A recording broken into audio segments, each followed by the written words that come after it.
am so happy that you're here right now because I just have a lot that I want to talk about. It's not anything super crazy or serious. I just really want to yap about my hyperfixation that I currently have right now. So yeah, this is a little awkward, but I really do hope that you'll take the time to hear me out and maybe you'll learn a thing or two. Alright, I don't know why, but I've been so fixated on Pokemon. And I'm sure many of you have heard of Pokemon before. But if you haven't, how do you even describe Pokemon? I mean, there's like a trading card game. I don't know much about that though. There's the video games and there's the anime. Lots of ways to get into Pokemon. But essentially, Pokemon is basically a world filled with these little creatures called Pokemon, or in Japanese, pocket monsters, I believe. And people catch these Pokemon trainers. So humans catch these Pokemon with Pokeballs, which are basically these balls they throw at them and they open up and the Pokemon goes inside, and if it goes well, they catch them. And after that, they can go on adventures, battle other trainers and their Pokemon. There's even these, performances called contests you can enter your Pokemon in, depending on what region you're in, because, Pokemon World is vast. There's so many different regions that are kind of based off of real life places. But that's essentially it. You create a bond with your Pokemon and you go on these fun little adventures, if you so choose. Pokemon also help people with their day-to-day lives too, which you get to see in the anime and stuff for sure. But instead of trying to bore you with the details, I guess I will talk about how I got into Pokemon and why I'm so obsessed. So, when I was a little kid, I was introduced to the Pokemon anime, and as soon as I seen the mascot, Pikachu, I was already in love with the concept.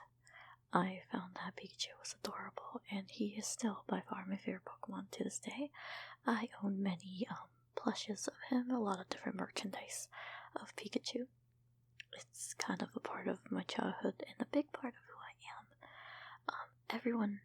I have the belief that there's a Pokemon out there for every single person. There's so many. I don't exactly know how many there are now, but there's a lot. You can look them up and I'm sure you'll find a Pokemon that you'll, like a lot, and maybe you'll get into it and then collect all the stuff for these Pokemon. Yeah. So I'll start with the anime, the original anime with Ash Ketchum and Misty and Brock going on their adventures. It was just, I don't know, it just appealed to me. I don't fully know why, I just thought Pikachu was cute, and I thought the whole anime was interesting and cute, and I've always liked stuff like that, so naturally, that's where it grew. Obviously, like most kids, I did collect Pokemon cards. I didn't really ever know how to play the Pokemon trading card game, and I will admit, I still don't know how to play it. I don't collect cards anymore. I don't know what happened to all the cards I had when I was a kid, but that's besides the point. All I know is I remember the countless times I would pretend to know how to play the Pokemon game and play with, family members and stuff, and we'd create our own ways of playing it. I don't know if other people did that, but I for sure did. But otherwise, the trading card game I never really got into. I just kind of like the cards and the art and stuff. The art's really amazing even to this day. I know a lot of people are very into the Pokemon cards. I, for one, am not right now. I like the art, I can appreciate it, but I won't go out of my way to buy them. But anyone who does, that's pretty cool. So, the video games. I am a big fan of the video games. I have played every mainline Pokemon game to this day.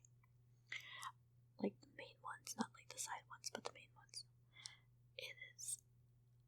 It's so fun. I know for some people it can get repetitive, but for me, I just love it. It's, it's a comfort for me.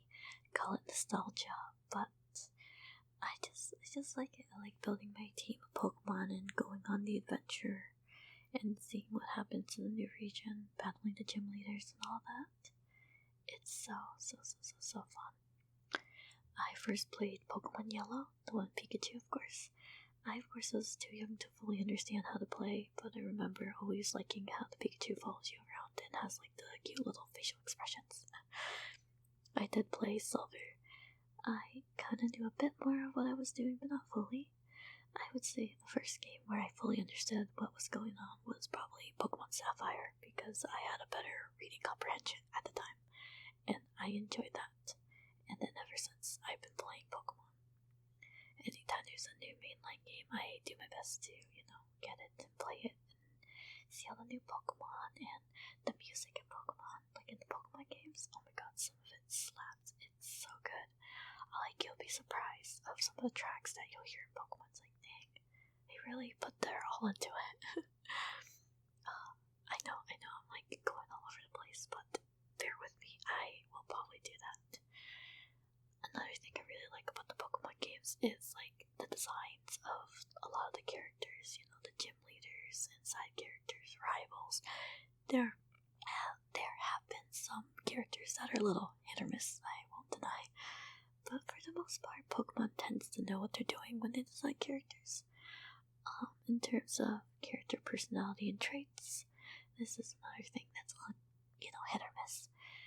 Some characters really, you can tell that the people put a lot of love and thought into their personalities, and then other characters are just kind of there to fill a role, or don't have much of a outstanding personality. But you'll be surprised because there are many people who, characters that aren't as popular. There are people who love these characters as well. So you'll be surprised. Again, I have the feeling that, just like with the Pokemon, there's a character for every single person out there to be their favorites. And I'm not here to judge or say which character is better, which character is worse. That's not what I'm here for. I just want to talk about something that makes me happy, personally. Like any game, there's always different mechanics, and in new Pokemon games, they try to, introduce a new mechanic to kind of keep the game fresh, or, gives people something to look forward to. I do know with the games there is competitive battling. I don't do that.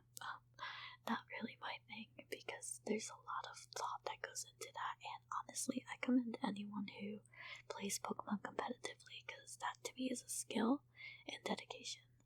And anyone who plays in tournaments, I watch tournaments every now and again. I'm just always amazed by how I guess in-depth people go for this game, and how much it touches so many different peoples across the world.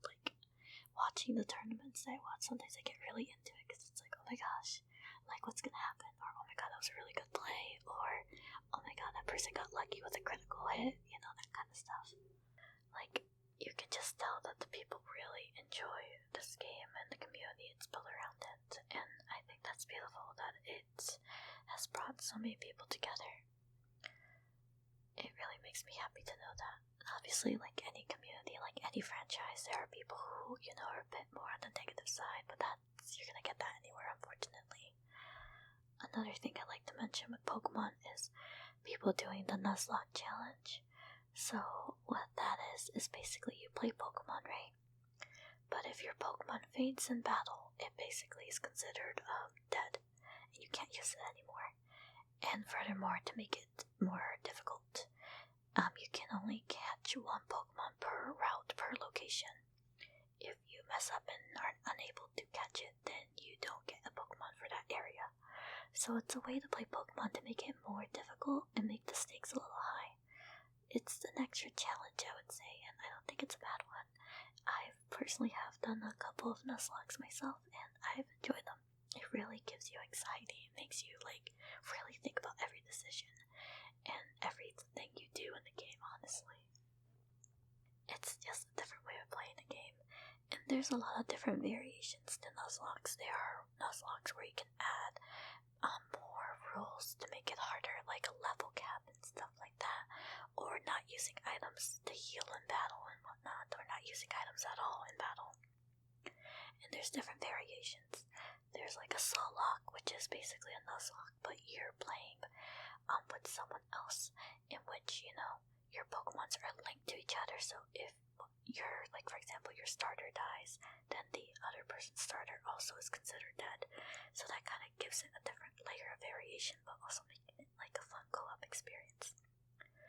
There are also other variations that I don't know super well, but you can probably look those up on your own time. And the Nuzlocke community is super cool. Like, I like watching videos about that too, and seeing like new people get into Nuzlocke and how stressful it can be, and sitting there and thinking, yeah, that's how it is, or I've been there, And obviously, you don't have to play Pokemon that way. You can play Pokemon however you wish. There's something that's called this Pokemon permadeath, so you can catch as many Pokemon as you want, but if the Pokemon faints, it's considered, dead and you can't use it. I used to do that, to kind of, weed myself into playing a Nuzlocke and kind of understanding things a bit more, and it was really fun.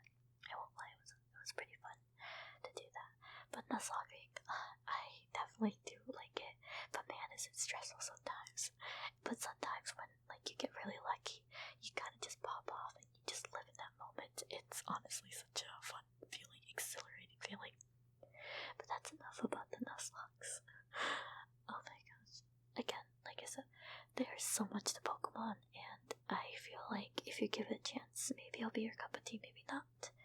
I know people who don't know anything about Pokemon, but they like Pokemon Go, which is the mobile game on your phone where you walk around, go to places, and you have this app game on your phone, and depending where you are, you can get different items, catch different Pokemon and stuff like that. A lot of people who have never played a Pokemon game or watched the anime or know too much about it actually are really into Pokemon Go, and that in itself has its own little community, which I think is super cool as well. And it makes me happy that it, gains the attention of other people. And I also think it's really nice because it helps people, be motivated to go outside a bit more and walk around and stuff. Obviously, you gotta be smart with that kind of stuff because, you don't want to be driving and playing Pokemon Go. I don't recommend that. Gotta be careful and smart with what you do. But yeah, no, Pokemon has a lot of different app games, a lot of side games, main games, amazing merchandise. Like the plushies are adorable. There is so many things. If you go to PokemonCenter.com, you will find an assortment of plushies, even life-size plushies that are basically the life-size size of the Pokemon, but they're usually really expensive. But it's so cool. You'll find stuff like decor for your house, or I think I saw measuring cups and bowls and stuff one time, stuff for your kitchen that's Pokemon themed. It's amazing. I just love it. I love Pokemon. It is a big part of who I am. Again, Pikachu's my favorite Pokemon. I love Pikachu. I could talk about Pokemon for hours, and I could talk about my characters I like, my favorite games I like. My favorite Pokemon main game is Generation 5, which is Pokemon Black and White. I also did Pokemon White 2 and Black 2 as well. I just really love that generation because it means a lot to me. I love the characters, the story was really compelling for me. I know it's not everyone's favorite, but that's personally my favorite just because of the story and because of what it means to me and the time frame in which it came out and where I was in my point of life and stuff like that. I really got attached to the characters, and because of Generation 5 Pokemon, I was able to find an artist who is now one of my favorite artists of art all time. Her art is amazing. Her name is Nami. I think I can put a link to her Twitter on the description below for anyone who wants to just see cute, amazing, talented art. That's another thing with Pokemon. The artists are so talented. People who draw fan art, people who make little crafts of Pokemon, or their own plushies or stickers, pens, etc. You can find an assortment of Pokemon things on Etsy and sites like that. It's so cool to see a community that really loves this game franchise. It's amazing, and I'm very happy that I was able to be a part of it, and I continue to support Pokemon even now. It's just, again, you can call it nostalgia, whatever, but I like it. It makes me happy, and I think sometimes that's enough. in life sometimes we just need something that, makes us happy, a little hyperfixation, We all have it, whether it's an anime you really like, or a franchise, or a TV show, or something, or a game, tabletop, video game, etc. I think we all have something that just hits this spot for us, just hits right with us and resonates with us and is a deep part of who we are. And I don't think there's anything wrong with that, personally. And I have yapped a lot about Pokemon. I'm sure I could probably yap again about it, but that's more so what I wanted to get off my mind for now, because otherwise again we'd be here forever. But thank you for listening to my hyperfixation. I guess I'll ask you, what's your current hyperfixation? What's something that you are really, really into right now? I would like to learn about it, so tell me, what's your hyperfixation? I'm listening.